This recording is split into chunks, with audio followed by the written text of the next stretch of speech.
Baik, Assalamualaikum warahmatullahi wabarakatuh. Perkenalkan, nama saya Usam Faizul Islam, NIM 73 dari kelas SCPK IFF. Pada kesempatan kali ini saya akan menjelaskan mengenai proyek saya, yaitu sistem cerdas dan mendukung keputusan untuk menentukan siswa yang dapat mengikuti SNMPTN. Nah, jadi itu studi kasusnya, yaitu sebuah PTN jurusan matematika ingin mengadakan SNMPTN dengan memanfaatkan sistem cerdas. Nah, untuk membuat sistem cerdas tersebut dibutuhkan beberapa kriteria, yaitu indeks sekolah, indeks matematika, matematika peminatan, rata-rata rapot pada mapel saintek, dan matematika peminatan dan juga prestasi.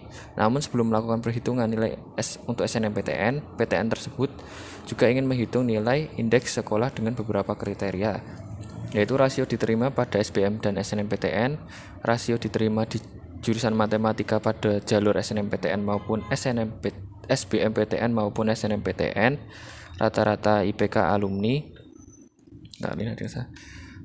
akreditasi sekolah, nilai prestasi alumni, dan track record sekolah.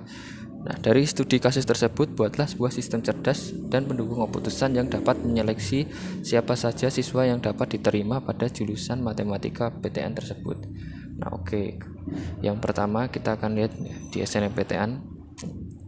Jadi untuk SNMPTN itu seperti yang sudah saya jelaskan, ada beberapa kriteria, yaitu indeks, nilai matematika dan matematika peminatan, rapor saintek, rapor dan prestasi. Nah, kemudian ini datanya, terus kita melakukan pembobotan kriterianya.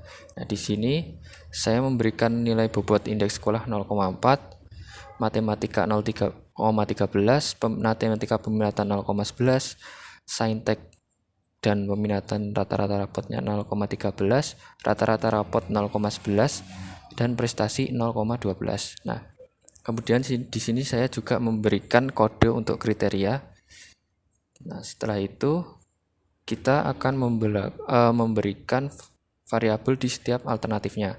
Jadi si nama-nama ini, Muhammad Fadilah Umar sampai Bagas Lubis Rahmawan, ini kita beri kode ya, ini A1 sampai A10. Kemudian kriterianya tadi C1 tadi sudah dijelaskan. Nah, seperti ini. Kemudian kita juga memberikan kode apakah ini benefit atau cost. Karena ini semua kita membutuhkan data untuk nilai yang kita cari itu nilai yang lebih besar, maka kita beri nilainya benefit. Nah, setelah itu kita akan melakukan perhitungan pada matriks keputusan dengan membagi masing-masing kriteria dengan nilai tertinggi pada kriteria tersebut. Nah, tadi ya, ini karena benefit, kita bagi masing-masing kriteria nilainya ini dengan nilai tertinggi pada setiap kriteria. Nah, ini kan 1, yang tertinggi juga 1. Nah, kemudian kita bagi dan seterusnya. Kemudian kita kalikan matriks tersebut dengan nilai bobot yang ditetapkan. Nah, di sini kan kriteria tadi sudah diberi bobot masing-masing. Itu kita tinggal kalikan di setiap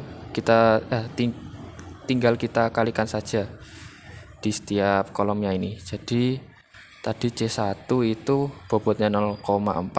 Nah, semua yang ada di kolom C1 dikali 0,4 semua, dan seterusnya sampai C6. Kemudian jumlahkan hasilnya. Nah, hasilnya itu sum dari B sampai G ini. Oke.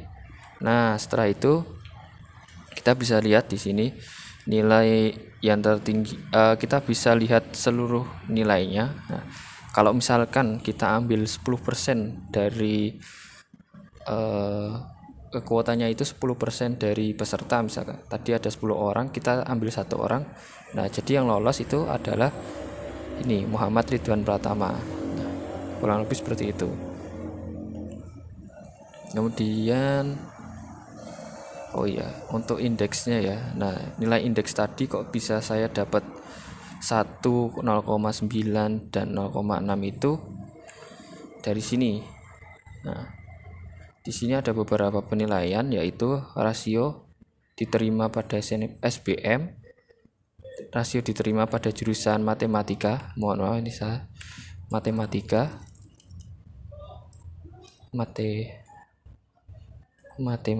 matematika, terus diterima pada SNM, diterima pada SBM, rata-rata IPK itu rata-rata IPK alumninya yang bersekolah di situ, kalau di total berapa, kemudian akreditasi sekolah ini saya beri nilai angka, misalkan kalau A itu 4, B itu 3, kemudian nilai prestasi alumni ini adalah total jumlah nilai prestasi alumni sekolah tersebut yang ada di Universitas PTN itu.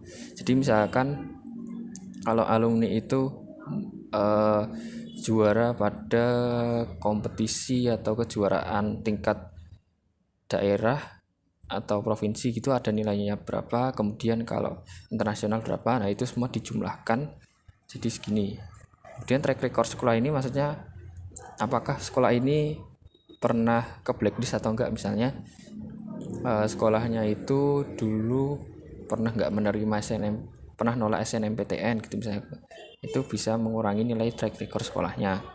Nah kemudian ini karena kita pakai SAW ya dua-duanya, itu kita melakukan pembuatan kriteria seperti tadi, kemudian kita lakukan pemberian variabel di setiap alternatif dan menghitung matriks keputusan dengan nilai dengan membagi masing-masing kriteria dengan nilai tertinggi pada kriteria tersebut. Nah ini karena si kriterianya ini semuanya yang dibutuhkan adalah nilai yang lebih tinggi. Jadi kriteria ini semuanya masuk benefit. Nah kemudian kita bagi. Setelah itu kemudian kalikan matriks tersebut dengan nilai bobot yang telah ditetapkan. Nah tadi nilai bobot yang telah ditetapkan ini, yang sudah ditetapkan, kita kalikan ke masing-masing kolom di sini. Misalnya kolom C1-nya itu 0,15, ini kita kalikan ke semua kolomnya. Kemudian ini juga dikalikan ke kolomnya. Nah setelah kita kali, kemudian kita sum atau kita jumlah semua baris itu, satu baris itu kita jumlah, hasilnya berapa. Nah ketemunya ini. Nah jadi dari perhitungan itu tersebut kita bisa mendapatkan hasil bahwa SMA ini itu nilainya segini. Nah,